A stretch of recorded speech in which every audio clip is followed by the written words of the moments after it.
Warahmatullah masih di bab sabar atau sobar. Masuk hadis yang pertama dalam bab sabar. Wa an Abi Malik Al-Haris bin Asim Al-Asy'ari, diceritakan dari sahabat Abu Malik namanya Haris bin Asim Al-Asy'ari. Qala, dia berkata bahwa qala Rasulullah sallallahu alaihi wasallam, Rasulullah sallallahu alaihi wasallam bersabda, at-tuhuru satrul iman. Suci itu separuh daripada iman. Kebersihan, kesucian adalah separuh daripada keimanan. Kalau orang tidak jaga kebersihan, tidak menjaga kesucian, itu menandakan lemah imannya, dipertanyakan tentang keimanannya. Maka orang muslim harus menjadi terdepan di dalam kebersihan, menjadi terdepan di dalam kesucian. Jadi kalau masih ada orang muslim tapi kemproh, jorok, berarti ya orangnya bukan Islamnya.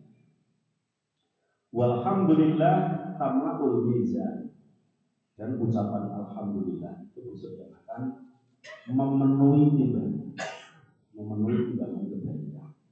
Banyaknya mengucapkan alhamdulillah, alhamdulillah, alhamdulillah akan memenuhi timbangan di yaumul mizan. Wa subhanallah walhamdulillah tama'an ma baina samawati wal ardh. Kemudian ketika digandeng subhanallah walhamdulillah digandeng tamla'ani, maka dua-duanya itu akan memenuhi ma baina samawati wal ardh. Kalau teksnya berbunyi au tamla'u ma baina samawati wal ardh, akan memenuhi langit dan bumi. Artinya subhanallah walhamdulillah itu setara dengan sepenuh bumi dan langit. Luar biasa. Subhanallah, alhamdulillah, subhanallah, alhamdulillah, subhanallah, alhamdulillah, subhanallah, alhamdulillah, memenuhi antara langit dan bumi. Wasodaqatu burhanun, sedekah itu burhan. Burhan itu menjadi tanda bukti kejujuran. Maka sedekah itu kalau diambil dari suku kata sodako, sodako yasduku siddiqon. Maka sodako itu artinya jujur. Kenapa memberikan harta pada orang itu dianggap sebagai orang yang jujur? Jujur gak kamu mencintai Allah? Jujur gak kamu mencintai surga? Jujur gak kamu takut kepada neraka? Jujur gak kamu ingin bahagia di akhirat? Dibuktikan kejujurannya dengan sedekah. Jadi orang yang sedekahnya banyak itu menandakan tentang kejujuran dia atas cintanya terhadap Allah, terhadap Rasulullah, terhadap surga, terhadap kenikmatan di akhirat, untuk bayar kos kawin terhadap bidadari. Itu sedekah. Sedekah wasodaqatu burhanun, sedekah itu menjadi tanda bukti kejujuran seseorang. Kemudian sampai kepada babnya wasabru diyaun, sobar itu menjadi lampu. Dia itu ada di dalam bahasa Wonosobo. Kalau ada orang yang Wonosobo mungkin tahu dia itu maknanya lampu. Bukan dia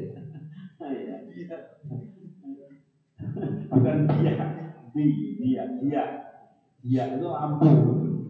Atau ada yang bilang dian atau dia itu maknanya lampu. Jadi tidak diterjemah tapi dipindah. Jadi dia pun bahasa Arab, kemudian dipinjam bahasa itu. Dia atau dian, bukan dia. Artinya bahwa sabar itu penerang orang supaya cemerlang kehidupannya ke depan, baik dunia maupun akhirat, adalah ditempuh dengan kesabaran. Karena ketidaksabaran akan menunjukkan tentang kegagalan seseorang. Ada orang suatu gambaran ini batu besar, digepuk, plakluk itu sampai 99 kali gebukan belum pecah, mutung. wah angel latune ini. Artinya orang lain datang, wis delok jajare, gebuk pisan ambiar. Kan sing panen berarti yang belakang yang hanya nunduk sekali. Tapi tumpukan sekali bisa ambil itu karena sudah ada tumpukan orang 99 kali ya.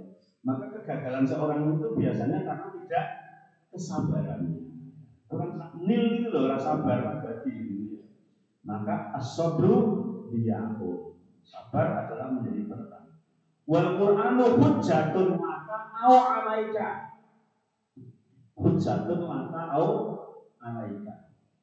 Orang yang mengaji bahasa Arab itu biasanya sudah memahami antara kata yang disambung dengan huruf jar li dengan yang disambung dengan huruf jar a.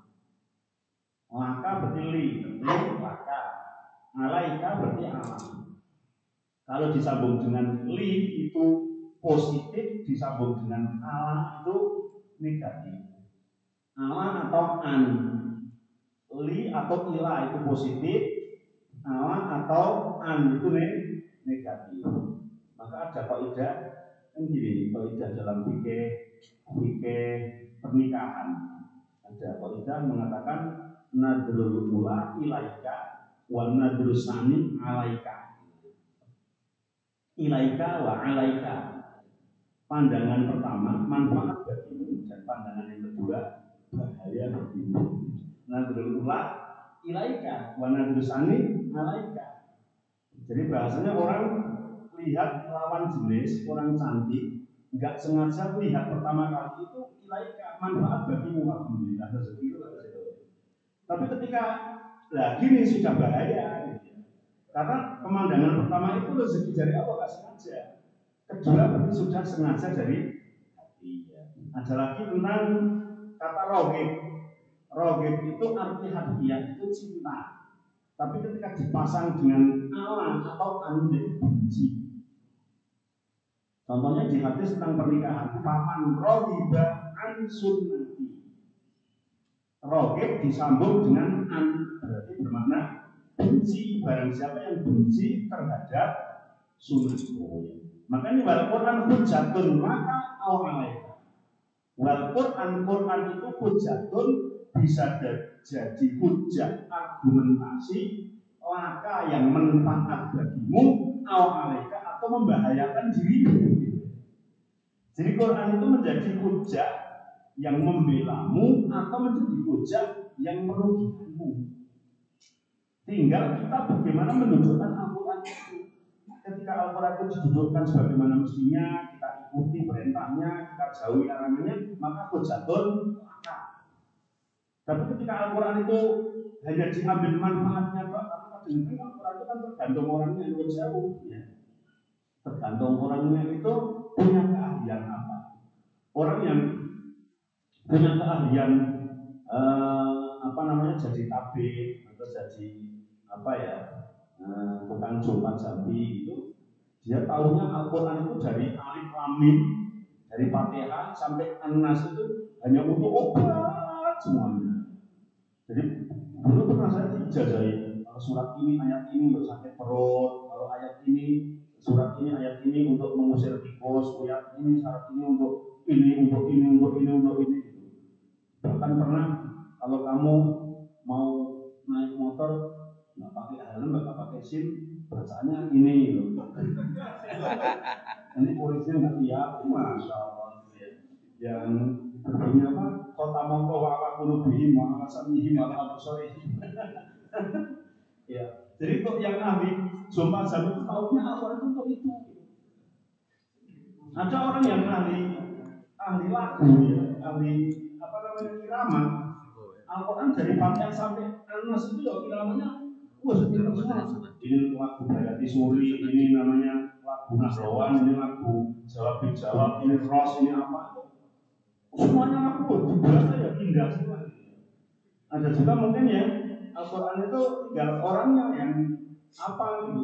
Bagi yang abid ahli ibadah, ya memang dari Fatihah sampai An-Nas itu semuanya adalah untuk ibadah. Nah, makanya tinggal kamu menjalankan Al-Quran itu, mendudukkan Al-Quran sebagai apa? Yang besok di akhirat bisa hujjatun maka, bisa hujjatun alaika. bisa menguntungkan kamu, bisa merugikan kamu. Padahal Al-Quran itu diturunkan untuk mengatur kehidupan di dunia dan mengatur kehidupan akhirat. Ada orang yang menjawab Al-Qurannya hafal 30 juz, tapi karena nggak ngerti karpe, banyak hal-hal yang diterjang larangan-larangan Al-Quran tersebut. Kemudian kullun nasi yabdu, kullun nasi yabdu fabaikun nafsa. Setiap manusia pagi-pagi itu menjual dirinya. Famu'tikuha au mubikuha. Tinggal menjual dirinya itu untuk keperluan yang memanfaatkan, yang manfaat bagi dirinya atau yang merusak bagi dirinya. Ya. Jadi famu'tikuha mukhallisuha minal ada.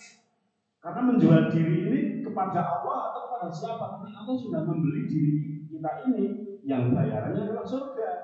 Tapi kalau kita mau menjual kepada yang lainnya, mubiquha, kita akan menghancurkan harga diri kita masing-masing. Dalam hadis ini mengandung beberapa faedah.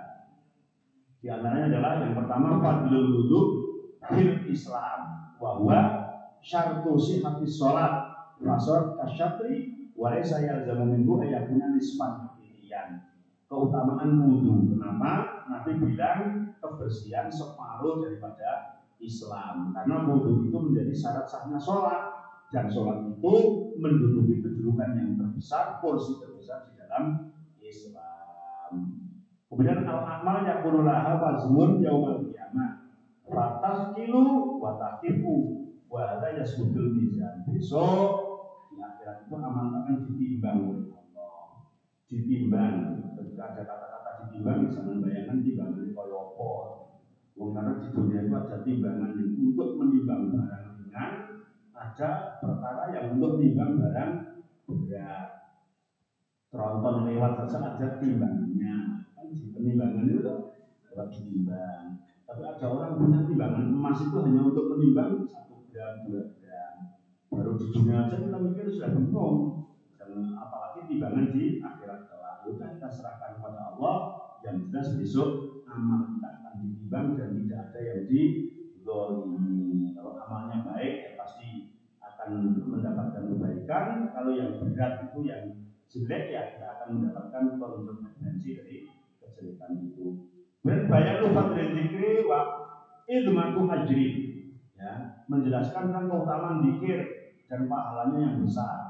Wa dari kali anabihi tanzihullahi an kulli ma la yaliqu bihi wa idharul intikar lahu bi qouli alhamdulillah. Kemudian ada faedahnya zikir yang luar biasa, sehingga kita mensucikan Allah, ya, memberikan sesuatu itu kepada Allah Subhanahu wa taala dengan ucapan alhamdulillah. Kemudian al-haswar al-iksar min shalah, dianjurkan memperbanyak sholat. Kenapa? Karena nurun yudhi'ul muslim sabil salamah fil hayat.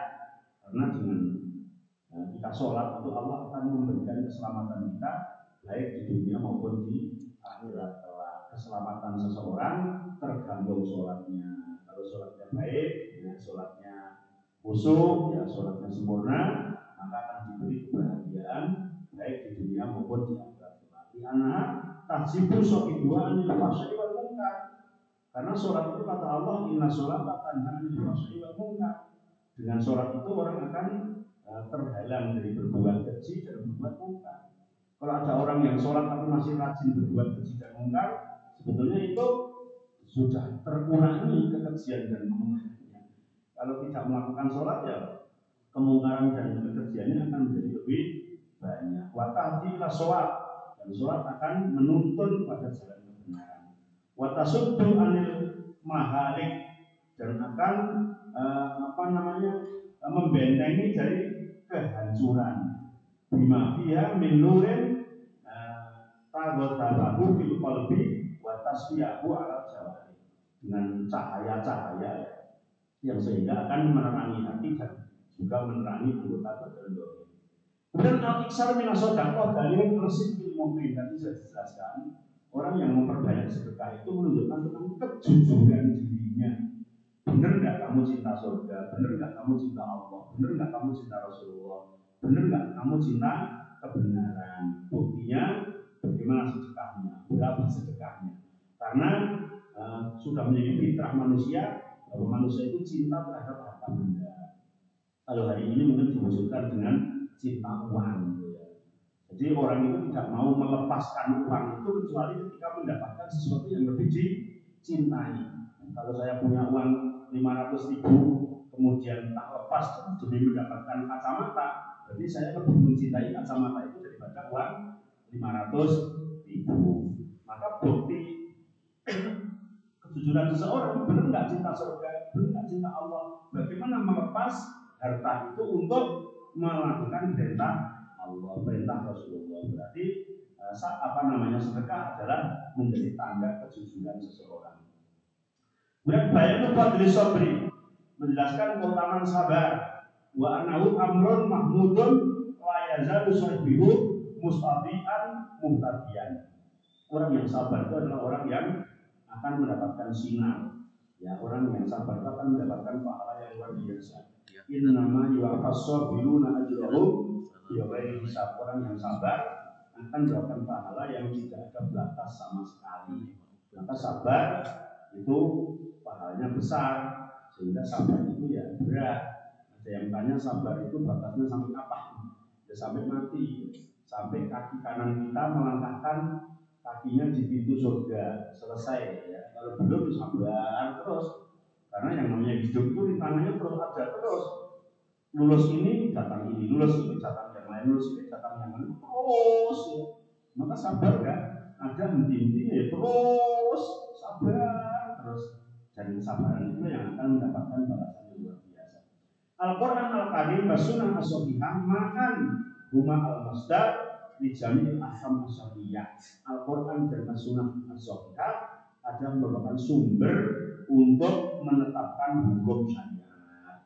Maka kedudukannya sama Al-Quran dan Sunnah dalam menetapkan sumber hukum, baik Al-Quran maupun Sunnah Rasulullah Shallallahu Alaihi Wasallam. Faman ittaqama ilaihima indah tanazub wa tada bima wa huma lahu satun yaumil qiyamah. Kalau orang ketika terjadi perselisihan kembali pada Al-Quran, hukum yang diambil Al-Quran, Sunnah Nabi, maka bagi Al-Quran yang akan menjadi hujah yang menguntungkan kamu, hujah yang membela kamu, pengacara yang membela kamu. Tapi wa man nabadahu ma faraqatu fihi fala yamana ila nafsa. Kalau Al-Quran ditaruh di punggung kita, di belakang kita, ya besok akan menjadi hujah yang merugikan kita. Hujah menjadi saksi yang merugikan kita. Maka Al-Quran itu bisa menguntungkan, bisa merugikan. Tergantung kita menunjukkan Al-Quran itu akan ditaruh di mana, dijadikan seperti apa. Labudda likuli insan min amalin yabdulahu hatta layak rabbunakahu hamlan. Ya, wajib bagi seseorang setiap harinya itu tetap mempunyai bekal, karena setiap hari itu kita akan melakukan apa yang kita telah transaksi dengan Allah Subhanahu wa Ta'ala. Kita akan menjual diri kepada siapa? Kepada Allah atau kepada hawa nafsu. Falkais man ba'a nafsahu lillah. Orang yang cerdas adalah orang yang menjual dirinya kepada Allah, ya.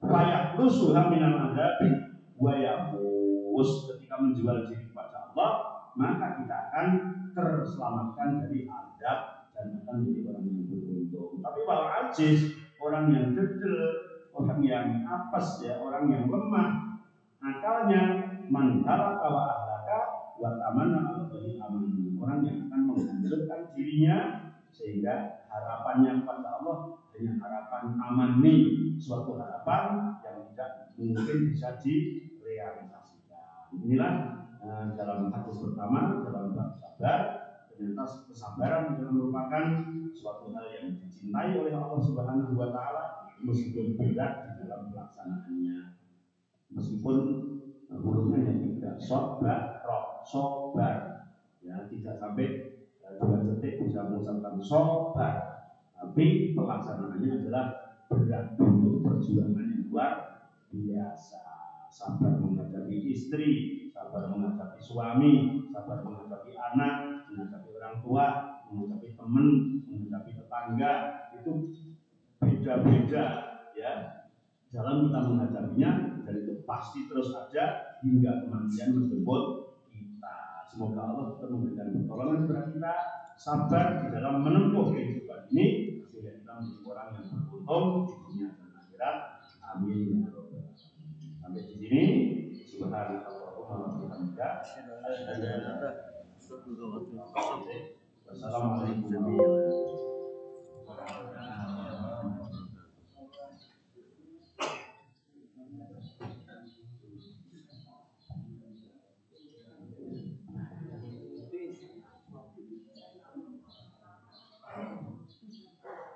Kitab tak apa sih? Kayaknya kita sama Ustaz.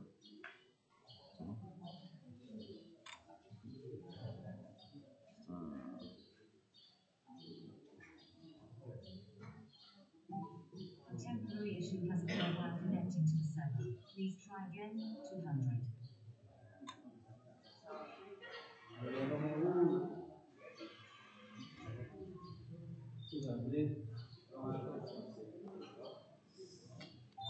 Temporary issue has occurred while connecting to the server. Please try again. Temporary issue has occurred while connecting to the server. Please try again. 200.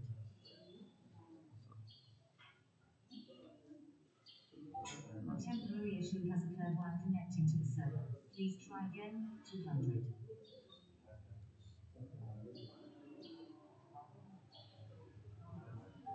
Temporary issue has occurred while connecting to the server.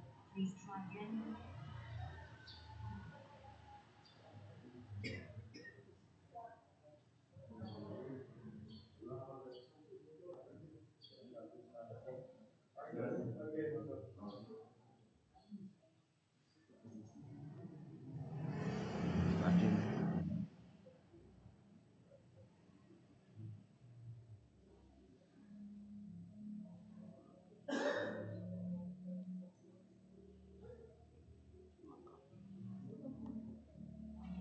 Tapi orang ini halaman, rong halaman, telung halaman. Jadi yang paling akhir ini sing paling akeh.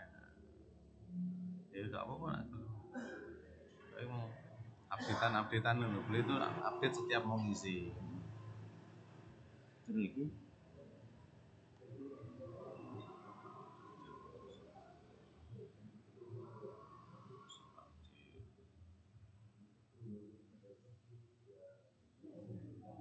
update dulu. Oke.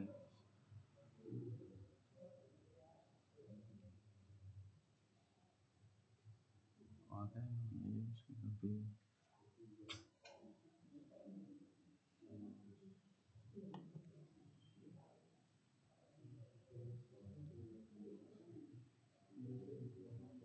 bisa.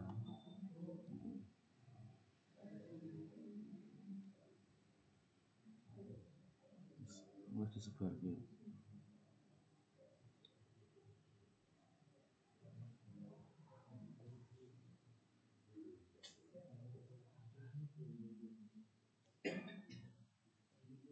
Kalau gedeng-gedeng itu tak kok. Proses.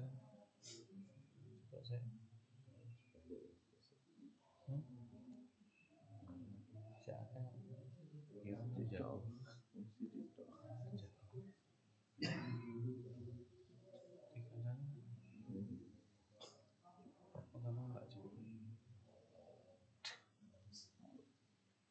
Terus kepikiran dulu sampai lo sampai sebut saya apa cek suwi yo